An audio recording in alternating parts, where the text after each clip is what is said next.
Hello everyone, Paulo P13 here, and welcome to today's video. This is another continuation of the in-depth beginner's guide that I have been working on. This is officially, well, the last one would have been what? Phase 5, which was Ma and Mags, or Triple Legendary, I think is a good way of calling it. This one is Phase 6. This is when the phases start becoming a little less beginnery and a little less, I guess, thorough and in-depth, and just some things that you should start working on. So yeah, but this is the Phoenix phase. That is the most important part for this. You already have Magneto, you already have Magneto, you already have Ebony Maw, you have Black Bolt, you have Nick Fury. The real thing you need at this point is you really just need to finish off Phoenix, and you are pretty much good. And a few other teams here and there that you're going to want to work on. So some team filler and such as that. So there's not a whole lot to really go into, but let's just take a look through and see what we don't have, and we'll talk about it. So first off, for Phoenix, you just need, let's actually go to roster here. This is a good way of showing you guys what you're going to need for Phoenix, and we'll discuss which ones we already have already. So first off, let's go down to controller, because you need it to be controllers, of course. That's a part of it. And then we need to be Mystic. And then finally, the last thing we have to add to this is going to be Villain. So these are the characters that you have available that you need at least 6 stars to unlock Phoenix. We've already discussed Hela, we've already discussed Loki, we've already discussed Mordo to a degree. Let me just take a look. Have we gone back? We haven't really gone back to say, hey, we need to finish off the Mordo. So out of the arena store, you're going to really want to focus on Mordo to start this off with. But that makes it 3. Then we've already talked about Ronin a few times in the raid store. So this is another time that you have to take advantage of this and get Ronin built up. And then we've already done Nobu from the very beginning. So really, once you get that Ronin, you're kind of ready. So you just really need to make sure you finish it off. If you were able to get your Ronin and Mordo up already at this point, you're already ready for Phoenix. You can do Hand Assassin, but Hand Assassin is not as important because you're likely going to have these other 5 first, and they are more important. Nobu, again, was there because of the Villains campaign. He was just available, and he was also used for some other nodes. So that is the most important part for Phoenix. So the real big thing is arena store. You're going to be wanting to get Mordo. From there, you're kind of in a good position because you have Phoenix ready, and that really kind of finishes off the legendary. I'm not sure if there's a legendary tag, but let's actually take a look to see if they added the legendary tag what they were talking about, just so I can show you guys that we've gotten through it all. And they did add the legendary tag. We're going to have Black Bolt at this point. We'll have Phoenix, we'll have Shuri, we'll have Ebony Maw, we'll have Star-Lord, we'll have Invisible Woman, we have Fury, we have Magneto, and of course Iron Man. You'll probably have come across that by this point. Yeah, it's not a very difficult unlock anymore for Iron Man. The last thing we have now is Doc Ock, who is a new character to the game since I started working on this guide. But actually, we have a few things we can do about that now.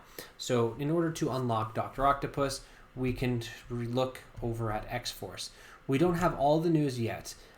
In the next week, we should be receiving some news about X-23. However, we don't have that yet. And by the time this comes out, we may have that news, so you might just want to insert that wherever we are. But for instance, we have Cable right here. And where do you find Cable? Cable is quite in the Mystic campaign, so you can start farming Cable in order to prepare for some Dr. Octopus. Deadpool, who I believe is Arena Store, but just taking a look just to make sure, is indeed in the Arena Store. So after you finish Mordo, I do have written down M'Baku. I believe that says M'Baku. Honestly, my pen kind of ran out halfway right through writing it. But you can also move on to Deadpool to prepare for some X-Force. Negasonic is in Do More campaign, so you got to prep for that. And then Domino is just in Blitz Orbs. So I've always been saying kind of keep it split in the spending of Blitz Orbs and buying characters at the Blitz store. One of the reasons is you're going to be able to get a character like Domino. So therefore, you're kind of set up like this. And also for Negasonic, you should be in decent shape. You'll have almost all the characters you need. The worst thing is you could possibly have to start working on a Wave 1 Avengers in order to beat that final node, as they are the best possible team. but you're in good shape to get to that position. Again, the real wild card here is X23. That kind of cleans up all the legendaries, and let's just take a look. There's some other characters that you haven't worried about yet, such as Venom. You're going to want to start farming Venom just because he is a good character, works well with the symbiotes.